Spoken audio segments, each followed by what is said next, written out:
ఈ రోజు లోకేష్ గారు ఎలక్షన్ కి ముందు ఒక మీటింగ్ లో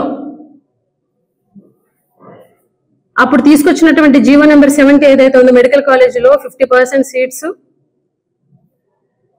ఏవైతే ఉచితం అనేసి జగన్మోహన్ రెడ్డి గారు నిర్ణయం తీసుకోవడం జరిగిందో 50% సీట్స్ మేనేజ్మెంట్ కోటాలు అమ్మేసుకుంటున్నారు, 50% ఇచ్చారు, నేను వస్తే 100% చేస్తా, జీవో నెంబర్ 17 రద్దు చేస్తా అని చెప్పేసి లోకేష్ గారు చెప్పడం జరిగింది. కానీ ఈరోజు 100% సీట్స్ ఈరోజు ప్రైవేటీకరణ చేసి అమ్మేస్తున్నారుగా మొత్తం.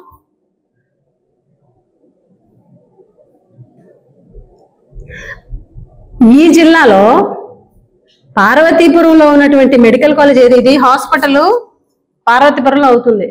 మెడికల్ కాలేజ్ అనేది కురుపం కాన్స్టిట్యున్సీ ఉల్లిభద్ర దగ్గర సైట్ కూడా ఐడెంటిఫై చేయడం జరిగింది, 50 ఎకరాలు ఐడెంటిఫై చేయడం జరిగింది. ఈరోజు ఇలాంటి మెడికల్ కాలేజీ పేద ప్రజలకి, ఈ ఏరియా ప్రజలకి ఎంతో ఉపయోగపడేటువంటి గవర్నమెంట్ మెడికల్ కాలేజీ ఈరోజు ప్రైవేటీకరణ అవుతుంటే అదే కేబినెట్ లో ఉన్నటువంటి మంత్రి, మన జిల్లా మంత్రి సంజయ్ రాణి ఆవిడ ఏం చేస్తున్నారు, ఆ కేబినెట్ లో తీసుకున్నటువంటి నిర్ణయానికి చప్పట్లు కొట్టారు. ఇక్కడ ఉన్నటువంటి పరిస్థితులు, ఇక్కడ ఉన్నటువంటి ప్రజల యొక్క ఫైనాన్షియల్ పరిస్థితులు అనేవి చంద్రబాబు నాయుడు గారికి తెలియకపోవచ్చేమో. కేబినెట్ లో మీరు వివరించాలి కదా, మీరు చెప్పాలి కదా. ఈ ఏరియాలో ఉన్నటువంటి ప్రజలకి మెడికల్ కాలేజ్ అనేది, గవర్నమెంట్ మెడికల్ కాలేజ్ అనేది చాలా ఉపయోగకరము, మాది ప్రైవేటీకరణ చెయ్యొద్దు అని చెప్పొచ్చు కదా. అది చెప్పడం చేత కాదు.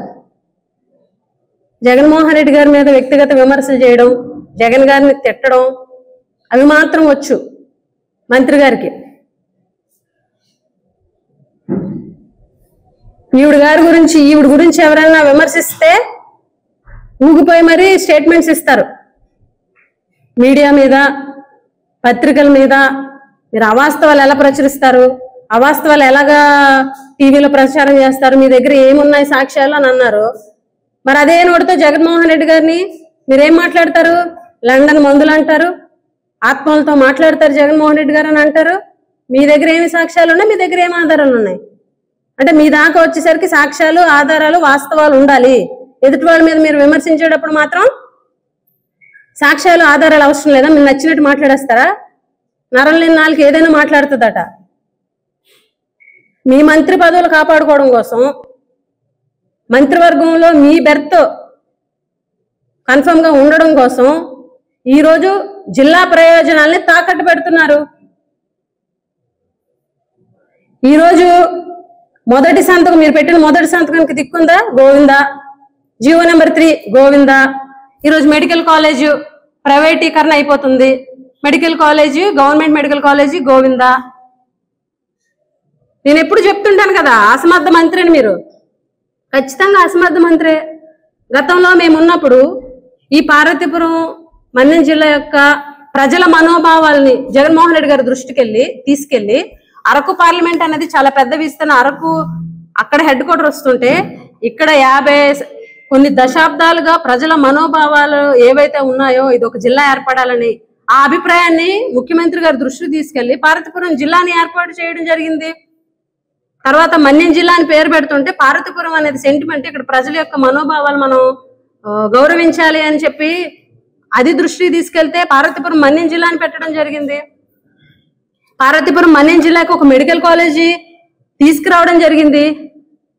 స్టేట్ మొత్తంలో ఒకే ఒక ఇంజనీరింగ్ కాలేజ్ వస్తే అది పార్వతీపురం మన్యం జిల్లా కురుపం కాన్స్టిట్యున్సీకి తేవడం జరిగింది.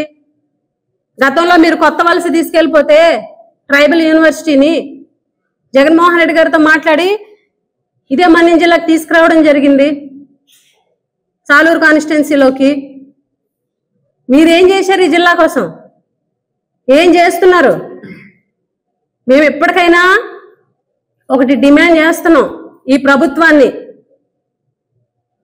వైఎస్ఆర్ కాంగ్రెస్ పార్టీ తరఫున మేమందరం కూడా ఒకటే డిమాండ్ చేస్తున్నాము. ఏదైతే పార్వతీపురం మన్యం జిల్లాలో ఉన్నటువంటి గవర్నమెంట్ మెడికల్ కాలేజీని ప్రైవేటీకరణ ఏదైతే చేద్దామని మీరు నిర్ణయం తీసుకున్నారో దాన్ని వెంటనే వెనక్కి తీసుకోవాలి, లేకపోతే ఖచ్చితంగా మేము పోరాటం చేస్తాము, ధర్నాలు చేస్తాము.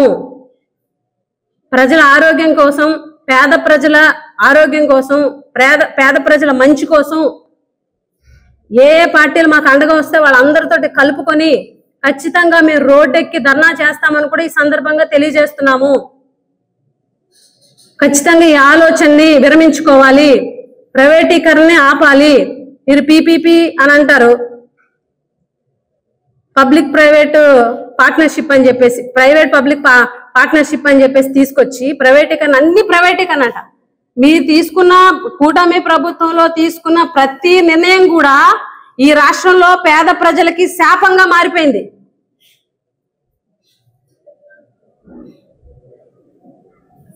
ఈరోజు ఎవరైనా సరే ప్రజాప్రతినిధుల దగ్గరికి వెళ్ళి రిప్రజెంటేషన్ ఏమిస్తారు? మాకు ఒక గవర్నమెంట్ కాలేజ్ ఇవ్వండి, మాకు ఒక గవర్నమెంట్ డిగ్రీ కాలేజ్ ఇవ్వండి, లేకపోతే మాకు ఒక గవర్నమెంట్ హాస్పిటల్ ఇవ్వండి, ఒక సిహెచ్సి ఇవ్వండి, లేకపోతే ఒక పిహెచ్సి ఇవ్వండి అని కదా అడుగుతారు. అంతేగాని మాకు ఒక ప్రైవేట్ హాస్పిటల్ ఇవ్వండి, మాకు ఒక ప్రైవేట్ కాలేజ్ ఇవ్వండి, మాకు ఒక ప్రైవేట్ డిగ్రీ కాలేజ్ ఇవ్వండి అని అడుగుతారా? దేనికి గవర్నమెంట్ కాలేజ్ అడుగుతారు? దేనికి గవర్నమెంట్ హాస్పిటల్ అడుగుతారు? ఎందుకనంటే పేదవాళ్ళు అనేవాళ్ళు డబ్బులు కట్టుకోలేరు కాబట్టి. ఈరోజు ప్రైవేట్ మెడికల్ కాలేజీలుగా ఈ గవర్నమెంట్ కాలేజీలు కనుక మారితే ప్రైవేట్ సంస్థలు అనేవి పేదవాడి రక్తాన్ని పీల్చుకొని తింటాయి. అదంతా మీకు అనవసరం, ప్రైవేటీకరణ చేసేయాల. జగన్మోహన్ రెడ్డి గారి విజన్ ని తొక్కేయాల, ఆయనకి పేరు రాకూడదు. జగన్మోహన్ రెడ్డి గారిది ఆలోచన, ఆచరణ జగన్మోహన్ రెడ్డి గారిది, శాంక్షన్ జగన్మోహన్ రెడ్డి గారిది, నిధుల సమీకరణ జగన్మోహన్ రెడ్డి గారిది. అందుకు ఈ రోజు అవి అయితే జగన్మోహన్ రెడ్డి గారికి ఎక్కడ క్రెడిట్ వస్తుందా అని చెప్పేసి రాజకీయ స్వార్థం కోసం, మీ ముడుపుల కోసం, మీ కమిషన్ల కోసం, భావితరాల భవిష్యత్తుని తాకట్టు పెట్టి నాశనం చేస్తున్నారని చెప్పేసి ఈ సందర్భంగా తెలియజేస్తూ, ఇప్పటికైనా ఈ ప్రైవేటీకరణ ఏదైతే ఉందో ప్రైవేటీకరణ ఆలోచనని మార్చుకొని మిగిలిన కాలేజీలను కూడా నిర్మించి ప్రజలకు అందించాలని చెప్పేసి ఈ సందర్భంగా కోరుకుంటున్నాం. అన్ని మెడికల్ కాలేజీలు కాదా?